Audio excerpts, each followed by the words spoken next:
Oh no, look who it is. Oh my God. Hey. Afternoon, gentlemen. How's my audio? Is this okay, or do I need to switch to something else? That sounds good. I'm on AirPods. Interesting. They sound pretty good. I've been very impressed with the AirPods. Maybe they should start up an AirPod sharing program. Rent an AirPod. They need to extend to more intimate areas of sharing. Yeah. Like Easy. I see that we're being recorded now, so. Now I have to edit. I can't. That's over the top. Let's get started here. So we're trying out this new format here on the Device Squad podcast, the podcast for the mobile enterprise from Propelics and Anexinet Company. Trying a little more informal approach based on the findings of one of our guests today, Ned Bellavance, host of Anexipod and Buffer Overflow, two fantastic tech podcasts. Oh, thank you. Be sure to check those out.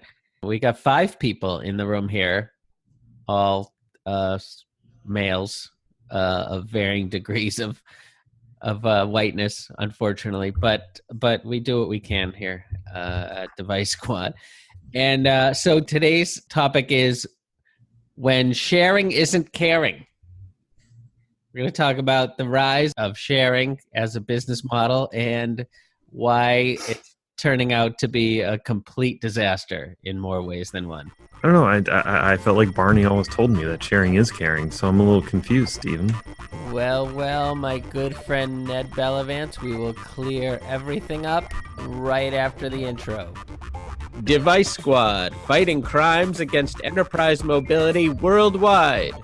Bad UI, frustrating user experiences, poorly conceived mobile strategies, we defeat them all. This podcast series will cover all aspects of enterprise mobility, including strategy, development, design, testing, and more.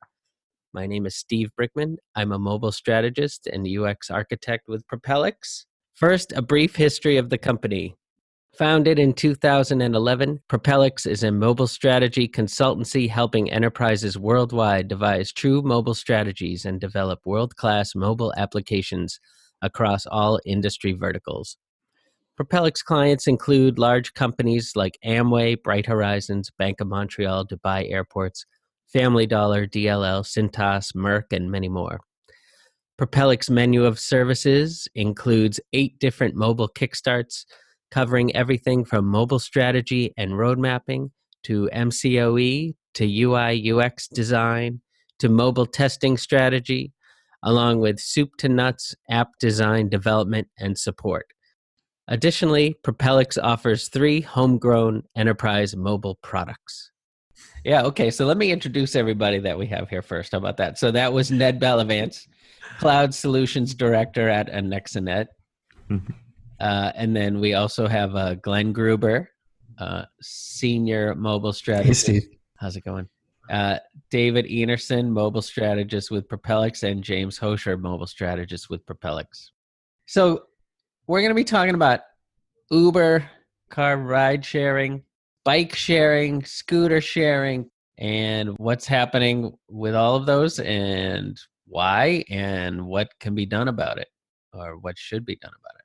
Do you want to start with ride sharing? We'll start with the biggest thing, which is cars, and we can work our way down to tiny little scooters.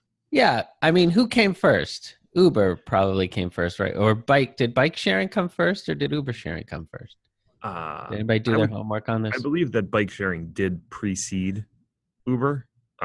Yeah. But I think it struggled to be successful in a lot of cities, just trying to figure out the logistics of where do you place the bikes? How do you track the bikes? How do you collect them and repair them? And, some cities are better suited for bike sharing than others. I would imagine a city like Chicago in the winter is not great for bike sharing. I think we're going to run into the same problem with scooters. But I think with the rise of mobile technologies, it really made bike sharing and then also ride sharing to a certain degree much more accessible and easier to use. I mean, for the bikes, you can put some sort of tracking device on all of the bikes so you can at least figure out where they are. You can use that location data to map user patterns and figure out where the best place to put bikes are. On the ride sharing side, the ability for everyone to order up a ride using an app really shifted it from, the traditional way of calling up, a dispatcher and asking for a taxi. Yeah, well, we know where all the bikes are now. They're all in a giant pile in Shanghai. Well, It's more than two, less than So- this. yeah. So I think, a couple of things. Like, first of all, I think now that Ned's done, we're probably done with the podcast because he covered most of the I points. pretty already, much covered. You're welcome. Yeah. But I do think that one of the things that changed bike sharing and solved some of the problems that had, like when I used to live in New York and they were first rolling out the city bikes, is that you always had these docks. So you had to pick it up from a very specific place and then drop them off at another very specific place where you had these docks to take them in and out of. But I think some of the changes in mobile technology, not only to just track, but to be able to, essentially unlock the bicycle and to now have what they refer to as the dockless bicycles, where you can, pick them up anywhere that you find one, use your phone to, kind of scan a barcode and unlock that bicycle via the app, and then just drop it off anywhere. Really changed the game because, I think to the earlier point, the bikes weren't always where you needed them to be. And it also limited from a city planning and data perspective, knowing really where did people want to go, because you constrained their start point and their end point in a very significant way with the docked bicycle model. And, it creates other problems by being allowed to leave these things, virtually anywhere. But it solved the problem of really meeting that last mile need for people's transportation, and then also getting a much better understanding of where are people going, where do these provide the most value. And, in a recent A16Z podcast, well, maybe not so recent, it was, I think, back in February, they were talking about how this showed traffic patterns, and even the cities themselves started to use that data to decide where to put in bike lanes, where to maybe do things like change streets that were one way to two way to try and shunt, the more through traffic of actual cars to different streets, by making it less convenient to go through these now more congested streets and improve overall traffic flow. So That is really interesting, but that's also a benefit that they could have seen simply by distributing little free GPS speedometer devices or something, saying that we're going to give you free speedometers for your bikes or whatever, or free GPS units, and then just, with the agreement being that they'll track them, and then suddenly they're tracking every bicycle that's out there. We've seen it really, I think, provide better value in the larger cities. So being in Omaha, which is obviously very small compared to some of the cities that you guys reside in, they've done the bike sharing over probably the last 5 years, but the spin that they took on it initially was Blue Cross Blue Shield of Nebraska was the big sponsor, and they were trying to promote, healthier lifestyles of living. And so they do have the dock style bikes, and they are located specifically in kind of more of the historic areas of Omaha. Like we have the downtown area they call the Old Market, and so they put it down there because there's a riverfront bike trail, and some the area spans over probably about 20 square blocks or so. And so they're trying to promote it from when the tourists come, they can get on a bike, they can do the bike trail and see some of the historic sites along the river there, and then go through the Old Market. Same thing out in Midtown area of Omaha. They've done a similar thing right next to a bike trail, more towards some different unique shopping areas and stuff. So their spin on it's been a little different than what some of the larger cities have been doing, which is trying to solve the issues of the congestion of all the cars, and especially the single occupancy vehicles, that are trying to find parking. I recently witnessed that when I was working on a project with some of our teammates out in San Francisco. Parking was just horrendous out there. And it's just, you could sit there and spin around for 20, 30 minutes trying to find a parking spot. But you saw people driving these share bikes and they were just easily weaving in and out and going everywhere. So I think what I've seen is definitely difference in the size of the city or the geographic area that they've been launched in anyway. So where are we seeing these bikes becoming, just a huge problem in terms of being discarded? And we see there's a link that I'll post on our Propelics blog to this article in the Atlantic that just shows the oversupply of abandoned bikes in Shanghai and other places in China. I think that speaks to like a different problem. Like the fact, I took a look at those pictures of all the gajillion bicycles, but that was an oversupply problem more than an inevitable problem. Yeah, I mean, like I think eventually, like there's this gold rush where, especially in China, where people rode bikes a lot to begin with, as opposed to maybe what you see in America. But so many people were rushing to kind of create these businesses, and they felt like in order to win, they had to be everywhere, that you had this glut of all these bikes. And eventually kind of water finds its own level.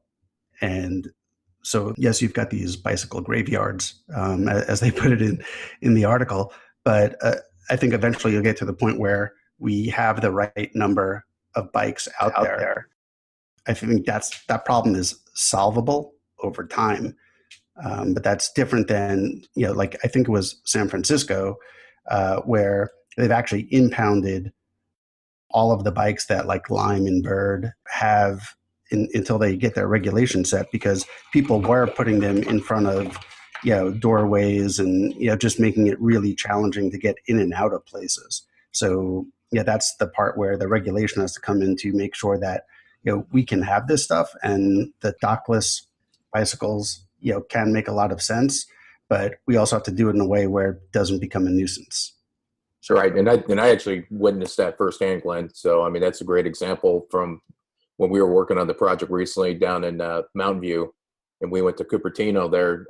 That was the problem that we saw firsthand, is that all these bikes were just kind of piled outside of the boutique shops and restaurants and things, and just made it very cluttered and hard to just even walk around that area to find restaurants and such, just because you're afraid you're going to trip over all these bikes. And one of the colleagues, Shahab, had mentioned that as well, that they're still trying to figure out the best way to solve the issue of people just discarding them at will, just anywhere along a sidewalk or out in front of a shop. And who then takes that and repurposes it to a space where it can be easily found, and it's also not in the way. Right. That's the irony, right, that makes this story so appealing, is that this program that was meant to replace cars and reduce pollution and get people out riding and give them some exercise, and is meant to, encourage the sharing and all this stuff, is turning out to be an environmental disaster, and also, a nuisance that actually inhibits people's ability to get around. I think that the title of your podcast kind of hits it on the head. It's the sharing is not always caring. But I think the thing that a lot of the people, using these services are struggling with now is this is a new technology or a new service that's available to them. And we haven't developed like norms around what is considered a caring act in the context of this technology or service versus what's an uncaring act. And you think that most people would look at a whole pile of, bikes that are blocking an entrance and go, okay, that's not caring. I probably shouldn't put my bike there. But if there's not a, solid alternative, then they don't have anywhere else to put that bike. So I guess part of it is back on the companies to help educate consumers on how to use their solution in a way that's appropriate and caring. And it also raises, I think we were going to get into it later, some of the safety issues that exist with the bike sharing and especially the scooter sharing. Yeah, what we need? We need autonomous bicycles. That's it. That would solve the whole problem. Look, I'm already worried about autonomous cars coming to murder me in my sleep. Bicycles are going to have a much easier time. Could be like some like training wheels that pop out, and then the bike just drives itself back to its, wherever they're stored, and then when you need one, you just call it up, and then one just drives to you. I wonder if they could do something with Roomba, because I mean, essentially, There Roomba you goes go. back and docks itself when it's finished its job. Could we borrow some of that technology and put that into the scooters so they could go park themselves where they should be? Maybe you but could we just got a Roomba, and I will tell you that yes, it does find its way back, but I wouldn't say that it's got a great guidance system. If you just see like the random various sundry ways where it makes its way through our house, so I'm not sure that's our best analogy. Roomba sharing. That's what we need. Roomba sharing. Yeah, So I mean, I would even like this, important. like you see in the Best Buy videos. I would love for like one of our cats to actually get on and take a ride on it. Then we can actually have Roomba sharing, but Roomba ride sharing and cat sharing at the same time. Frightened of that thing, like you can't believe. And they just put like a tag around the cat, and then the cat could ride the Roomba to wherever it's gonna be shared. Maybe you can help get the first chicken to take a Roomba ride. I'm gonna get that. I'm gonna start the process of securing funding for that. Chicken sharing already exists, so that's perfect because I didn't. Yeah, it's called the $5 bucket. I did not have a. Oh my God. I did not have a chicken anecdote for this, and now I do. You can rent chickens. I don't know why somebody would want to rent a chicken, maybe to impress a date or something, but you can actually rent chickens in Massachusetts for however long you want, presumably for the eggs, because you can't eat them, obviously, but that is a thing. Is that from Steve's Chicken Emporium? Like, is this like a little side business that you've created? I'm trying to think of a pun. Go ahead.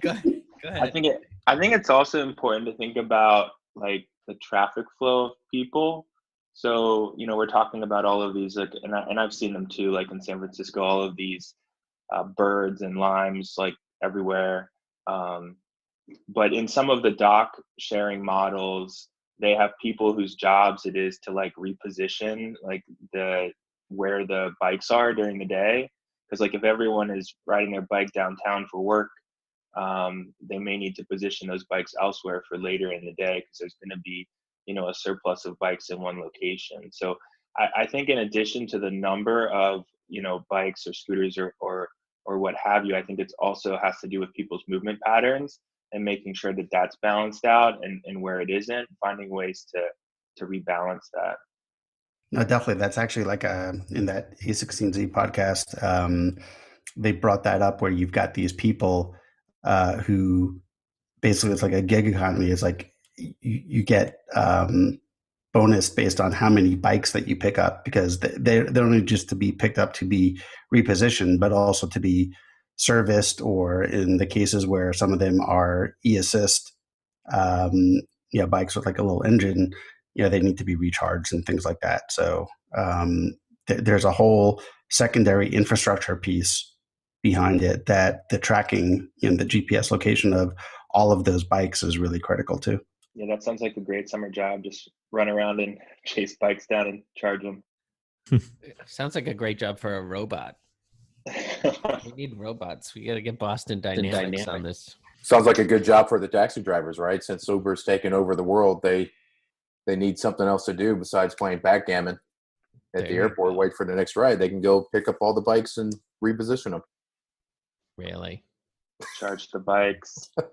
And another thing to think about too is like how does people's like mental model change when it's something that they're renting versus when it's something that they own? Because people have ridden bikes for forever, and when you own a bike, you don't just like take your bike hopefully you don't just take your bike and ride downtown and then just park it in the middle of the street. You like lock it to a fence or to something like that. So it's just interesting to me that kind of there's a mental shift when it's it's not my bike or it's not my scooter, that I feel like, or someone feels like this sense of entitlement where they can just dump it anywhere.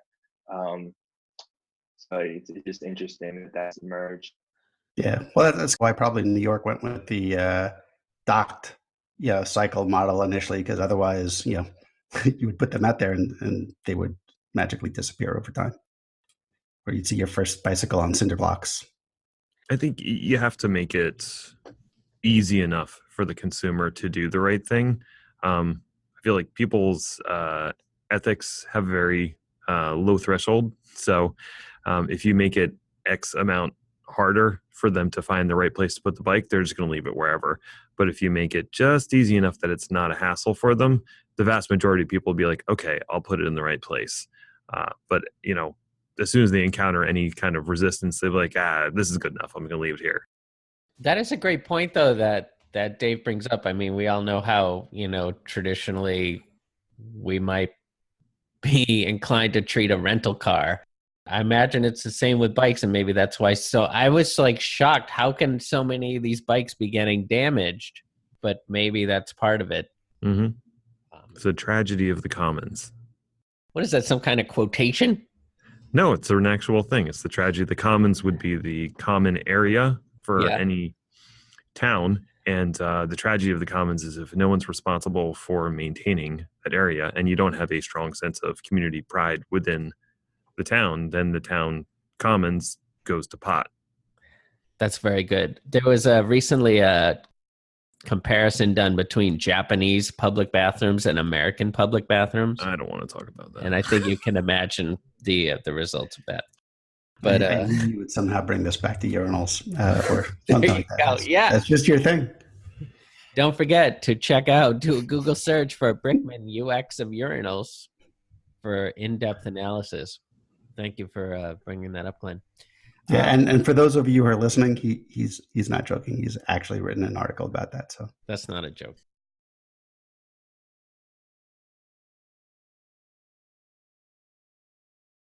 Also, Dave brings a nice point that leads us to the discussion of Uber and Lyft and how some of these ride-sharing companies are negatively impacting their local environment in different ways. There was a CNN Money article that recently talked about how New York is capping the number of ride-share vehicles that they're going to allow. Currently, there are 80,000 rideshare vehicles in New York City compared to 13,000 cabs. Who saw that coming? I mean, well, clearly Uber saw that coming because they worked really hard to fight any kind of legislation capping the cars. I think you just have to look at the ridiculously inflated value of taxi medallions to understand that there was a really huge imbalance between supply and demand when it came to, available taxis or rides. The reason the medallions were so expensive is because there was such a limited number of them in comparison to the number of people who wanted a taxi. Yeah, and I think that brings up a good point that like the nature of rides, at least in the city, the nature of rides has changed from perhaps longer trips less frequently to now, people take an Uber down the street like a few blocks or something like that. So they're getting a lot more volume. So there's a lot more cars out there to handle that. Where are you guys on this issue? Are you more on the side of the cabbies? Or are you more on the side of sort of the free market Uber model? I think that there's something happening right now with the free market model of the ride shares where most of the rideshare companies such as Lyft and Uber have multiple products now, and their base product, such as the UberX, at least in larger cities, the economies are perhaps driving, quality down in the sense that they're trying to maintain the volume, they're trying to get more drivers onto the platform. So there's just been instances where perhaps the car isn't in the best shape or it hasn't been the best experience. So that's an example of where perhaps the economics are not working in the best interest. But the problem is with the way the model is set up is that if they don't offer that entry level, a competitor will, and they'll get beat out on that. So it's kind of like the economics are forcing that product to where it is. Yeah, and just recently, we've seen 6 taxi drivers actually take their own lives because they didn't see a way to make it work, to make a living, anymore as a cab driver in New York. And presumably they've, sunk their entire life savings into their medallion. So, some of that is also driven by the fact that Uber and Lyft, like their goal is to get as many possible drivers out there to suck up as much demand, because since they are not employees, since they're not really bearing any of the cost of goods, as it were, they don't care. As long as soon as someone asks for a car, that there's someone out there who can fulfill that ride. But they don't care whether or not anyone's really making money out of it, whether or not their costs to support being out there on the road, can make it profitable or provide a good wage. I mean, that one of those articles that you shared talked about the fact that you have a lot of people. I mean, forget the medallion cost, but you just have a lot of people who are bearing all of the cost of actually going out, and whether it's for wheelchair accessible, whether it's for like in New York City, all the cabs have to have certain things in Braille. But if an Uber or Lyft driver wants to have that, first of all, they're not required to have that. But if they wanted to have that, it's up to the driver to bear all the cost to provide that. It'd be slightly different if Uber or Lyft provided all of that sort of infrastructure other than the app to those drivers. So they've just shifted all the costs. So there's no constraint from an Uber perspective, or no reason to put a constraint on the number of drivers. So I think that part of it is unfortunate. Then you look at some of the early issues that Uber, more specifically, more so than Lyft, had with not just safety of how safe is the driving of their drivers, but just the safety from a passenger perspective, because they weren't properly vetting, because there was no incentive to do that.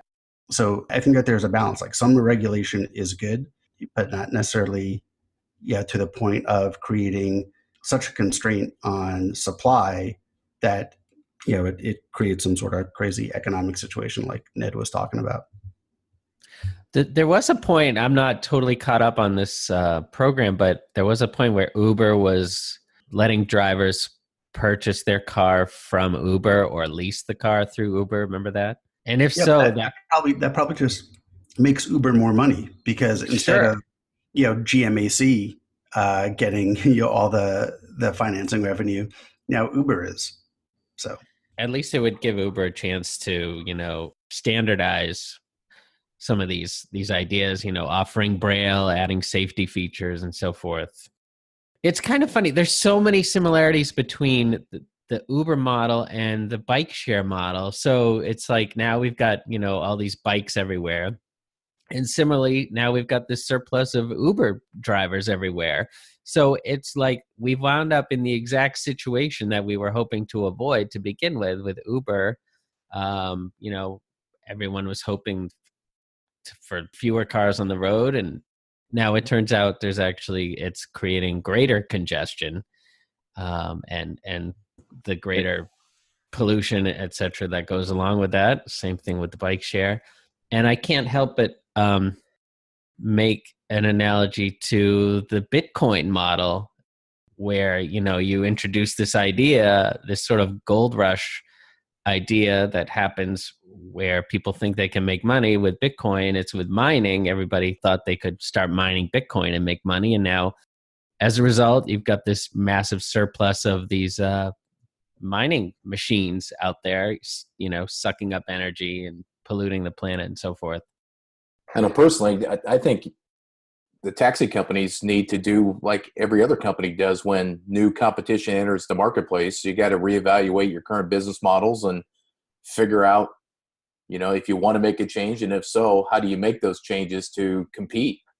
I mean, there's no reason why the taxi companies can't develop an app similar to Uber's, where, if you're landing at JFK or whatever, that you could pull up your taxi app and find a taxi or hail a taxi just like you do with Uber, versus them sitting in line and waiting forever to to have a dispatcher call them. I mean, so I get the frustration by them, and it's too bad that some folks have taken their own lives because of that. But it's everything changes. There's all kinds of competition around the world, and just even on the strategy front with us, there's consultants every day out there. But we're changing the way that we're trying to market ourselves and look at different opportunities to keep us employed. And Uber's doing the same thing. Is one of the articles, Steve, you forwarded, that they were talking about the Uber Eats, and now they're doing the bike thing and everything else. Their CEOs looking at, okay, if we're going to get limited on the ride sharing and the automobiles, what other avenues can we pursue that still generates money and gives our independent contractors, employees, other ways to earn money. And James, I think that you're absolutely right. I mean, the free market should kind of rule, and everyone does need to adapt. And you do see cities like New York, did build. There is a taxi app where you can call a yellow cab, a standard yellow cab. I believe that there might be, in other cities they have that as well. I'm just, aware of it specifically from New York. So they are trying to adapt, but it's still a big shift in that transition. And there's still a reason to try and make sure that everyone's playing by a similar set of rules, especially when public safety comes into play too.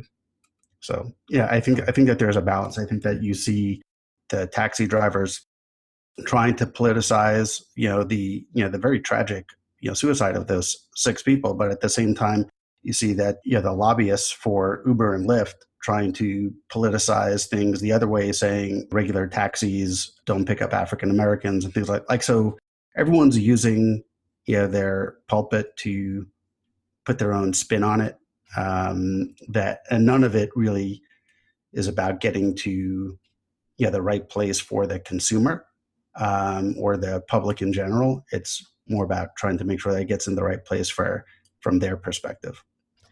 Yeah, they also argued that taxis won't go into certain neighborhoods, and Ubers are plentiful in all neighborhoods.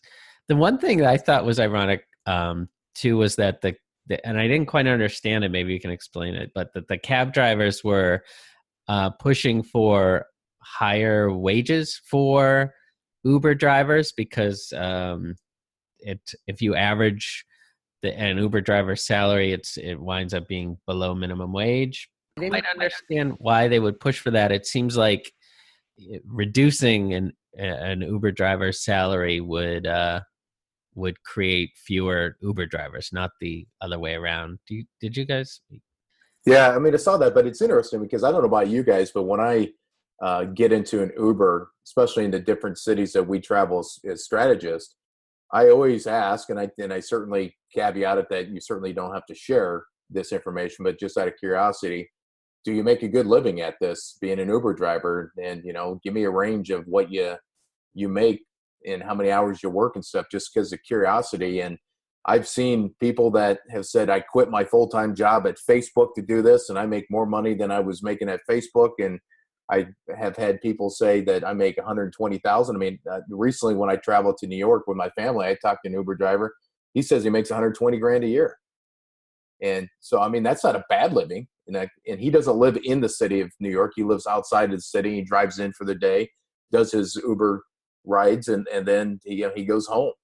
There was a gentleman in Dallas traveling there recently that said he only works 4 hours a day, and he loves the work-life balance. And the 4 hours a day, he makes enough money to make a decent living now, and doesn't have the stress that he used to have with the job that he was doing prior to that. So it's interesting. You see the articles about Uber drivers making less than minimum wage, and the ones that I've talked to, at least in the travels that I've had, love what they're doing. They think they get paid fair.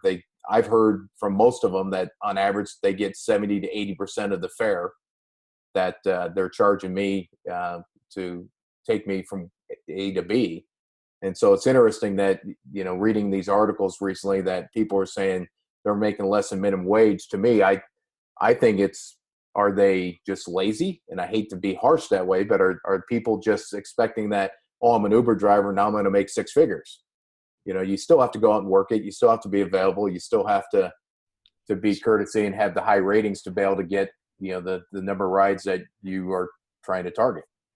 And strategize to find, high traffic areas and high traffic times and so forth.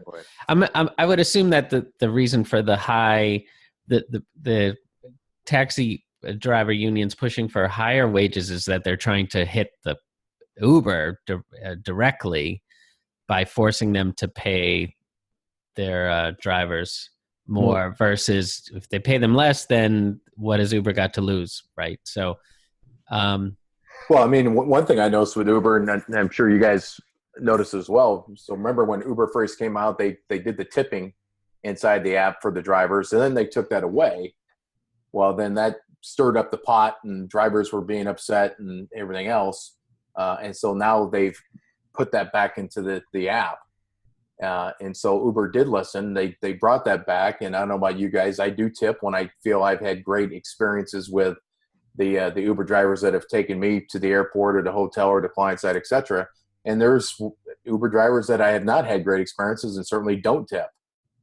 So, I think Uber's, at least they're continuing to listen and make adjustments in their business model and how they treat their employees. And that's why I think everybody is, wanting to become an Uber driver or Lyft driver. And to me, if you can't beat them, taxi drivers, then look at switching to be an Uber driver, right? So I guess so. I think the reason that the taxi union wants to increase the wages of the Uber drivers, I mean, in part it's probably to try to hurt Uber, but it also makes for them the competition a little bit more even, because if they increase the pay that the drivers are getting, then the rates for the travel also go up, which means that the rates for travel in a yellow cab could be the same as Uber if they push up the base pay high enough.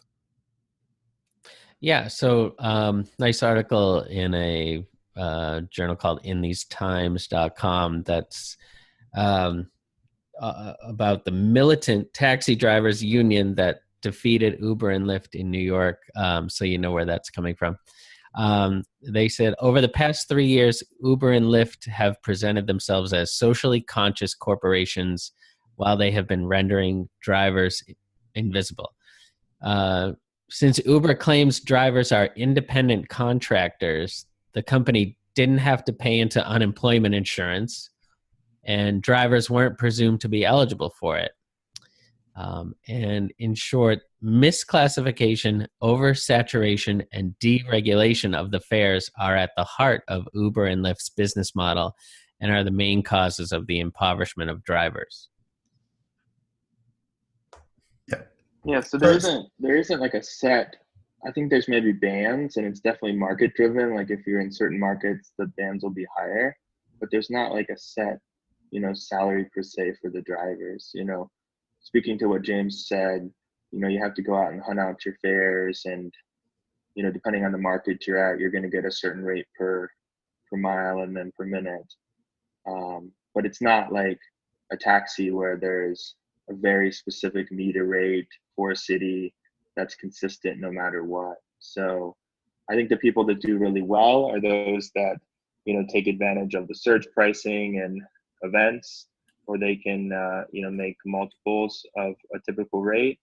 And then, people that are either not putting in as many hours or taking advantage of those dynamics are not doing as well. So I think that it's creating more of a, dynamic economy there. Well, the one thing I like about personally for Uber is I like that when you get the estimate of your fare, that's pretty much within a few pennies here or there what you actually pay. Where in the taxis, you have this rate per mile, then you get dinged when you're sitting there waiting at a stoplight and so forth.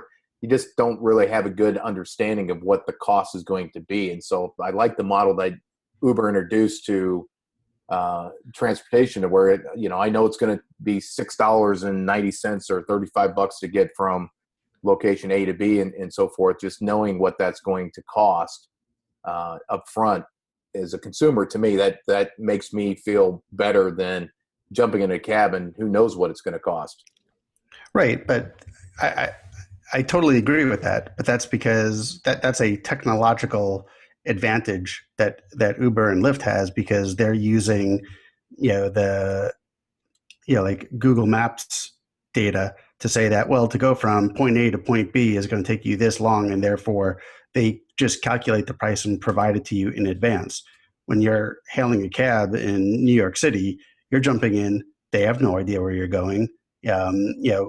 So that's why that model of the initial flat rate plus the per mile came in, because there was no intelligence to know what the end location was going to be and what was the state of traffic at that moment. So that's one area where just the traditional taxis are at a huge disadvantage, and where if they do build their own hail apps, they can mitigate that, and you can have that same experience. But at the same time, you can't. You have to know exactly where you're going. When you call the other, and it's not quite the same. The one thing I will say, that going back to that part of the article that you read, Steve, like the funniest thing to me in that article was that reference to Uber being a socially conscious company, because with all of the things that they've had from sexual harassment and how some of their drivers have mugged, raped, whatever, some of the riders, they seem to be about the furthest from that description that I can imagine. Yeah, it's a great point. You're not going to find any argument that Uber provides the better service from the rider side. Of course, that's a huge reason for their success. Even to the point of the drivers themselves. I was happy when I could finally take an Uber from Logan Airport, which took a while, because the cab drivers are always mean. I don't know why, but they're always in a bad mood. Are you sure it's not just you? Yeah, it's the jokes. The funny thing is, you don't have to talk to the Uber driver because he already knows where you're going. Whereas you have to talk to the cab driver and tell him how to get where you're going. But the Uber drivers are always eager to talk, because that's part of what they like about Uber. Is I've heard this from many drivers, that they just enjoy meeting new people and engaging in conversation with folks and stuff. Whereas that doesn't seem to be an incentive for these cab drivers. I think, Steve, also, and you guys may be surprised to hear this from me, but I think they should have a feature on the Uber app where you can just push a button before you start your ride if you don't want to talk, like if you just want to have a quiet ride. Because I think sometimes you can run into drivers that are talking a lot and you just want to take a break or something. So yeah, that's plus actually one on that. Yeah, that's not a horrible idea. I'll run that by Lisa, who was on the podcast early on, who is a UX researcher for Uber. The quiet button. Yeah, it's not bad. So the last thing I wanted to talk about, we'll talk about scooter sharing a little bit, but so let's talk about funding, and the incentive of funding for these companies is obviously a big one. Bird has raised $415 million in funding. Lime has raised $467 million. And those are the only two US-based scooter companies that have gone international. So my question is, how are they able to raise so much money? Money's cheap right now. That's definitely part of it. Look at interest rates and just like it makes more sense to borrow money and invest it than it does to let it sit in a more traditional structure. So that's definitely part of it. I think another big part of that is fear of missing out. If you're an investor and you didn't get in on the early rounds of Uber or Lyft or any of these other sort of ride sharing, and then you see the valuations taking off, you're like, okay, the next big thing, I'm getting on that. And it seems like scooters might be the next big thing. Is it also the fact too that could be like Facebook, where behind the scenes they're saying we're going to capture all this data and we're going to be able to go sell it to retailers and such about market trends with the ride shares and the bikes and the scooters, and where people are traveling to and where they're spending their most time and such?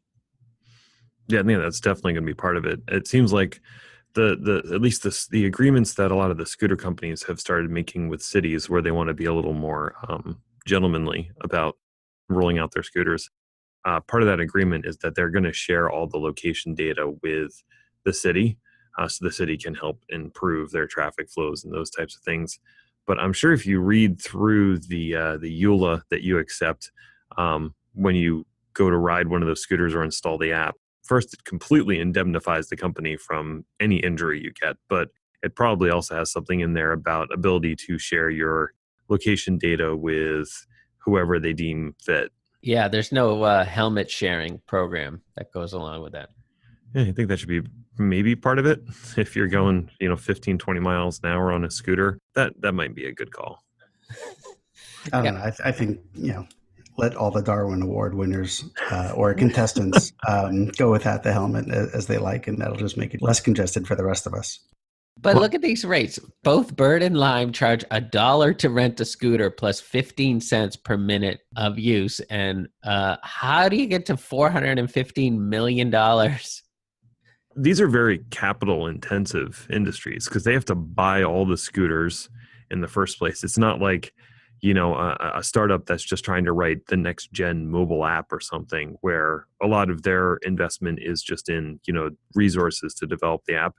These companies actually have to go out and purchase the scooters and maintain them.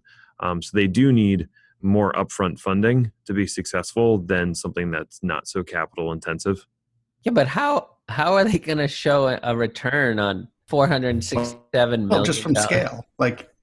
It's just all about scale. Like once you buy enough scooters, which I just personally think is a terrible idea, but for a certain area, then you can continue to service the same number of people. It becomes just recurring revenue. So to Ned's point, you have this initial capital spend, but after that, your operating costs become significantly lower. So it's just spreading out the money over time. And the reason that they're raising so much money in creating these war chests is so that they can quickly expand from one city to the next to the next to the next. And right now, just like in many markets, it's a race to whoever creates that footprint. Especially if we think that city by city there are going to be caps on the number of scooters or the number of people, number of companies who can participate. Plus also just like word of mouth, like you recognize a Lime bike because of their color. It's just get me enough money so I can get enough places, and then I'll win from here to the end of the time. And then they'll go from being a scooter company to a real hoverboard company or jetpacks, whatever it is. But There'll be Lime Bird jetpacks, and then the Bird name will actually make some level of sense. Well, I certainly think there's going to be a limit to what, geographically speaking, because, and like I think somebody mentioned earlier in the podcast about weather and stuff, in Nebraska, it snows and it's icy and rainy and crappy 3-4 months out of the year. I mean, you're certainly not going to rent a scooter in Nebraska those months. So there's got to be limited revenue potential for some cities versus others that the temperature and weather year round is more favorable. And then eventually they got to turn into a battery company because, whenever I go to the dump here in town, I always see at least one electric scooter.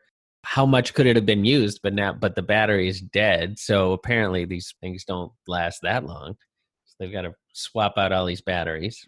All of these companies, Uber and Lime and Bird, they're using investor dollars to buy market share.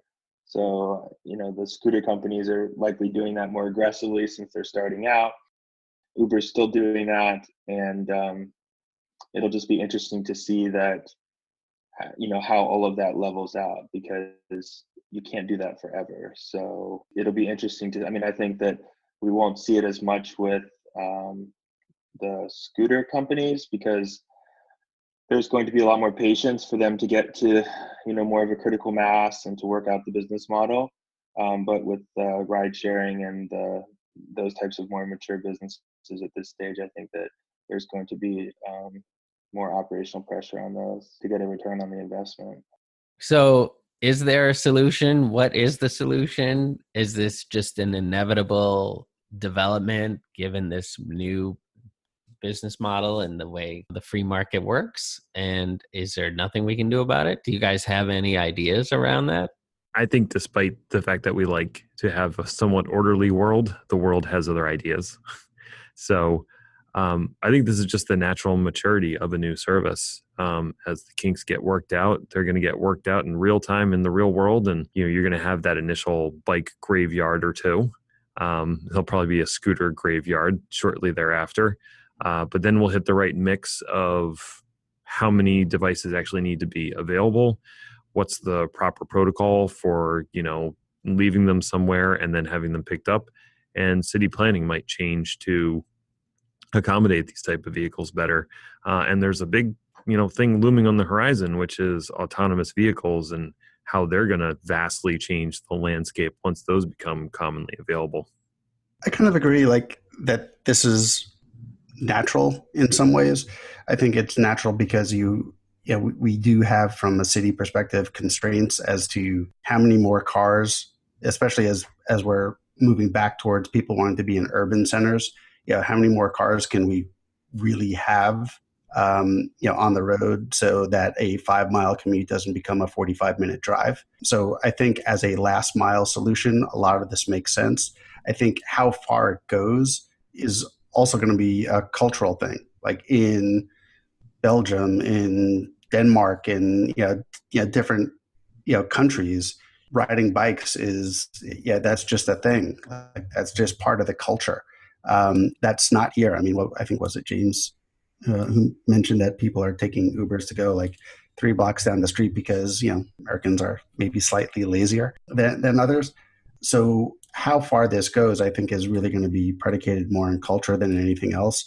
I do think that with the scooters, there's a safety concern more so than maybe some of these other modes of transportation, just because you have a lot of people who have never been on scooters before, let alone ones that can go at 15 miles an hour.